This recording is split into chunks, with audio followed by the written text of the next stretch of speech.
کہاں سے راؤ انوار آ گئے, کہاں سے سما ٹی وی کو یاد آ گیا, اس کی ٹائمنگ جو ہے وہ بڑی اہم ہے. 700 ارب کی کرپشن ہوئی ہے پچھلے 5 سالوں. ایان علی صاحبہ کا ان کا کیا کردار رہا, ان کے ساتھ کون کون تھا, زرداری صاحب کو کھانا کون دیتا تھا, میڈیسن کون دیتا تھا, اور بتایا کس طرح پاکستان سے منی لانڈرنگ کی گئی ہے, جن کو یونائٹڈ نیشن کے کچھ ادارے, امریکہ نے, یو کے نے جن کو بین کیے رکھا. آصف زرداری نے کس کس کو قتل کروایا, 444 444 ایکسٹرا جوڈیشل کلنگ کا الزام ہے ان کے اوپر. بلاول ہاؤس کے اطراف کی جو زمینیں ہیں کس نے جناب کیپچر کر کے دی, بحریہ ٹاؤن کے لیے زمینیں کون خالی کرا کر دیکھتا تھا, بے نظیر بھٹو شہید پر حملہ کیسے ہوا, بے نظیر بھٹو شہید کی سیکیورٹی پہ کون لوگ تعینات تھے, کس نے تعینات کیے, وہ سارا کنٹرول کس کے پاس تھا, بے نظیر والی جے آئی ٹی میں کون قصوروار تھا, پرویز مشرف, سعود مجید صاحب جو اس ٹائم سی سی پی او.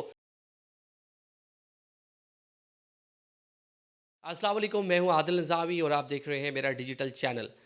ناظرین, آج بات کرنی ہے ایس ایس پی ملیر, بلکہ سابق S S P Malir Rao Anwar صاحب کے حوالے سے. انہوں نے 10 دسمبر کو کرن ناز صاحبہ سما ٹی وی کو ایک انٹرویو دیا, اور ویسے تو آج کل سیاسی سیزن ہے اور پولیٹیکل ٹاک شوز زیادہ چل رہے ہیں اور سیاسی ماحول بنا ہوا ہے, لیکن جو وہ انٹرویو تھا وہ ٹوٹلی جو کہہ لیں کہ کریکٹر اسیسینیشن اور الزامات اور ارریلیونٹ ٹائم کے اوپر تھا, اور اس کا تمام تر جو فوکس تھا وہ سابق صدر آصف علی زرداری تھے. اس کا بالکل ہرگز یہ مطلب نہیں ہے کہ جو میں نے کہا کہ یہ وہ وکٹمائز کرنے کے لیے تھا یا کریکٹر اسیسینیشن کے لیے تھا. زرداری صاحب پہ کیسز ہیں, عدالتوں میں چل رہے ہیں, اس کا فیصلہ عدالتوں نے کرنا ہے.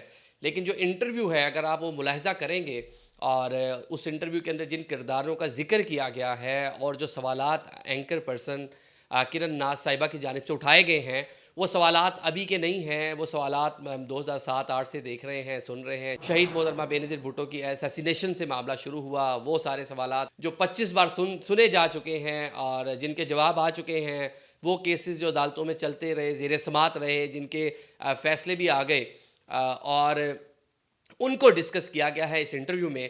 اس کی ٹائمنگ جو ہے وہ بڑی اہم ہے, کیونکہ الیکشن فیز میں ہم ہیں اور پیپلز پارٹی بھی الیکشن فیز میں ہے, جلد سے جلوس ریلیاں کر رہی ہے. ساتھ بلاول بھٹو اور زرداری صاحب میں ایک تھوڑا سا تنازع بھی ہم نے دیکھا حال ہی میں آیا. بلاول ایک ہارڈ لائن لیے ہوئے تھے, زرداری صاحب ایک سافٹ لائن کی طرف آئے, بلکہ انہوں نے جو ایک انٹرویو دیا آسما شرازی صاحبہ کو, اس انٹرویو میں انہوں نے یہاں تک کہہ دیا الیکشن بھی آگے پیچھے ہو جائیں تو کوئی ایشو نہیں. تو اسے یہ تاثر گیا کہ شاید یہ راؤ انوار صاحب کا جو انٹرویو ہے اس کے کرامات ہیں. سب سے پہلے اس انٹرویو میں جن کرداروں کا ذکر کیا گیا اس میں اویس مظفر ٹپی ہیں, ڈاکٹر عاصم ہیں, ایک مشتاق صاحب ہیں, یونس میمن صاحب ہیں جو شرجیل میمن کے کلوز ہیں. اور اس انٹرویو میں جو باتیں کی گئیں وہ بتایا گیا کہ 700 ارب کی جو ہے کرپشن ہوئی ہے پچھلے 5 سالوں میں, یعنی 2018 سے لے کے 2023 تک, جب پاکستان پیپلز پارٹی کی جو آخری گورنمنٹ ہے اس کے اندر یہ سارے معاملات ہوئے.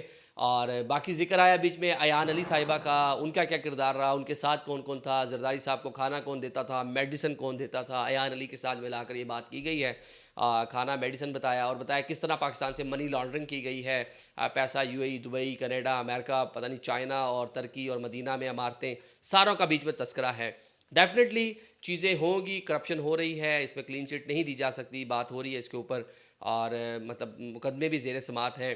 لیکن میں پھر وہی بات کروں, اس کی ٹائمنگ اور کہنے والی شخصیت جو خود ایک متنازع ہے, اور جن کو یونائٹڈ نیشن کے کچھ ادارے, امریکہ نے, یو کے نے جن کو بین کیے رکھا, 444 444 ایکسٹرا جوڈیشل کلنگ کا الزام ہے ان کے اوپر. اور نقیب اللہ محسود کے معاملے میں آپ نے دیکھا کس طرح یہ ایبسکانڈر رہے, اور کس طرح پھر سپریم کورٹ پاکستان کے سامنے آ کے انہوں نے اچانک سے سرنڈر کر دیا.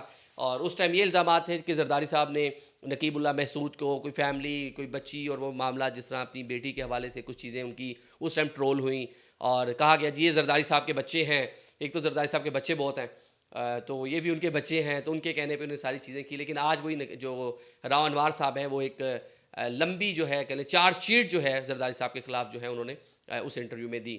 دوسری جانب اینکر جو ہیں, اینکر پرسن قابل احترام ہے ہمارے لیے انتہائی, کرن ناز صاحبہ بڑا اچھا بولتی ہیں, اور مذہبی معاملات پہ جو ایک بڑا فی البدی کے ساتھ ایک لمبی طریقے سے وہ شان رسول ہو, شان صحابہ ہو, بڑے اچھے سے وہ بیان کرتی ہیں.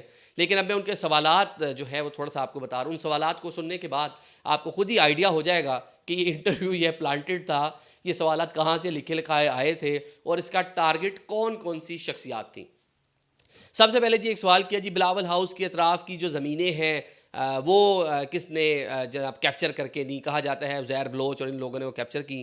بے نظیر بھٹو شہید پر حملہ کیسے ہوا, بے نظیر بھٹو شہید کی سیکیورٹی پہ کون لوگ تعینات تھے, کس نے تعینات کیے, وہ سارا کنٹرول کس کے پاس تھا, خالد شہنشاہ اور دیگر جو لوگ ہیں ان کا تذکرہ ہوا. اچھا, پھر اس کے بعد جناب اس کے بعد جو بے نظیر والی جے آئی ٹی تھی اس کو ڈسکس کیا گیا. جے آئی ٹی میں کون قصوروار تھا, پرویز مشرف, سعود مجید صاحب جو اس ٹائم سی سی پی او پنڈی تھے, ان کا کیا کردار تھا. اچھا جی, آصف زرداری نے کس کس کو قتل کروایا, کون کون سے الزامات ہیں ان پہ. اچھا, فریال تالپور کا سندھ میں کیا کردار رہا, وہ کیسے چیزوں کو دیکھتی رہیں. ایک کویسچن جی اور تھا, بحریہ ٹاؤن کے لیے زمینیں کون خالی کرا کر دیکھتا تھا. زرداری صاحب پارٹنر تھے اور اس کا فائدہ کس کو ہوا, کتنے 1300 ارب کمائے, کتنے کمائے, کیا چیزیں ہوئیں, تو وہ بتا دیں. یہ سارے سوالات کیے گئے ہیں ایک ایس ایس پی رینک کے افسر سے جو کراچی میں تعینات تھے. اور مقصد اس کا جو اب ہم دیکھ رہے ہیں جو ٹرول بھی ہو رہا ہے, بلکہ ڈاکٹر شہباز گل نے بڑا اس کے اوپر ایک اچھا سا ولاگ کیا ہوا تھا کہ شاید زرداری صاحب کو پریشرائز کرنے کے لیے یا ان سے الیکشن پوسٹ پون کروانے کے لیے, اسٹیمپ کروانے کے لیے سارے کا سارا پلانٹڈ انٹرویو کیا گیا. اس کی ٹائمنگ بہت اہم ہے. کہاں سے راؤ انوار آ گئے, کہاں سے سما ٹی وی کو یاد آ گیا, اور ایک ایسی خاتون جو عموماً پولیٹیکل یا مذہبی قسم کے شوز کر رہی ہیں وہ ایک اس طرح کا شو کر رہی ہیں, اور اس طرح کے سوالات ان میں بے نظیر بھٹو کی اسیسینیشن ہو, ان کی سیکیورٹی ہو, فریال تالپور کا کردار ہو, وہ کیسز ہوں, آٹا فلودہ, ایان علی, یہ ساری کی ساری چیزیں قوم سن چکی ہے.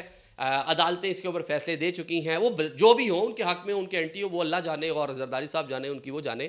اچھا کیا ہوگا, برا کیا ہوگا, عدالتیں بھی یہاں مینج ہوتی ہیں, میں اس کے اوپر کوئی کلین چٹ نہیں دے رہا. لیکن جو میرا فوکس ہے وہ یہی ہے کہ اس ٹائمنگ میں اس انٹرویو کی ضرورت کہاں سے آپ پہنچی, اور اس کی لیے اتنا پورا گھنٹہ 1-on-1 سولو پروگرام جناب راؤ انوار صاحب جو ایک سابق ایس ایس پی ہیں ان کو بلایا گیا. باقی انہوں نے اپنے پولیس کے معاملات بھی ڈسکس کیے اور بتایا کہ پولیس میں کون کون سی کرپشن ہو رہی ہے, اور پولیس کو کیسے مینیج کیا جاتا ہے سندھ میں, اور کس طرح پولیس مقامی ایس ایچ او کا کردار کیا ہے. ساتھ میں انہوں نے بہت تعریف کی شہید محترمہ بے نظیر بھٹو کا جو ٹائم تھا, شعیب سڈل صاحب, ان کی تعریف کی, اور اس ٹائم کے وزیر داخلہ جو تھے ان کی تعریف کی, اور بتایا کہ کراچی میں کیا کچھ ہوا, بہت اچھی چیزیں چلتی تھی. لیکن ایک دم کراچی میں ویپن آیا, اسلحہ آیا, کراچی کے حالات خراب ہوئے.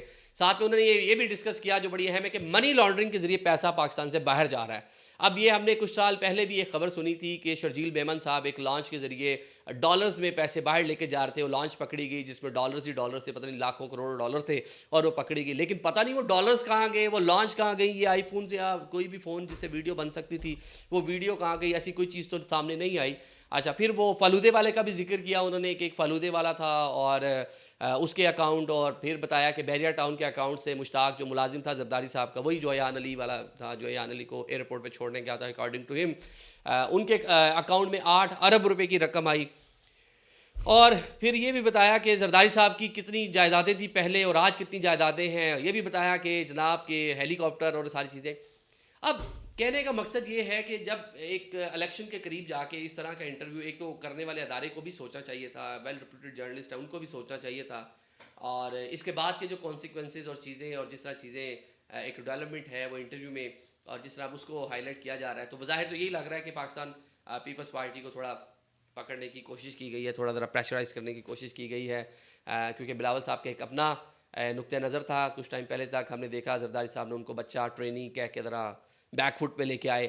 خود انہوں نے آصمہ شرازی صاحب کے انٹرویو میں خود بھی ایک الگ سے ہی زرداری صاحب نظر آئے اور کہا الیکشن آگے پیچھے ہوتا ہے تو ڈزنٹ میٹر, بلکہ خود کو بھی بینگ اے پرائم منسٹر انہوں نے اپنی سی وی پیش کی اور کہنے کے معاملہ کو تھوڑا ذرا ٹھنڈا کرنے کی کوشش کی. لیکن اس ٹائم میں, اس سچویشن میں یہ انٹرویو ایک مضحکہ خیز انٹرویو کے ساتھ انہوں نے یہ بھی کہا کہ پاکستان پیپلز پارٹی نے کسی کے لیے اسپیس پیدا ہی نہیں ہونے دی سندھ میں. آج جو شہید بھٹو کی اصل فیملی ہے, اصل فیملی مین کہ ذوالفقار جونیئر اور فاطمہ بھٹو جو ہیں, اگر وہ پولیٹکس میں آئے تو میں دیکھتا ہوں کہ پیپلز پارٹی سندھ میں سے ایک سیٹ بھی نکالنے میں کامیاب ہو جائے. مطلب اس طرح کی بھی باتیں کی گئی. تو ایک تو کہہ لیں کہ 1-to-1 آ کے انہوں نے جناب جی ہٹ کیا ہے, اور تمام تر فوکس ایک کی شخصیت تھی, اور ٹائمنگ اس کی بڑی مزے کی ہے. Thank you so much.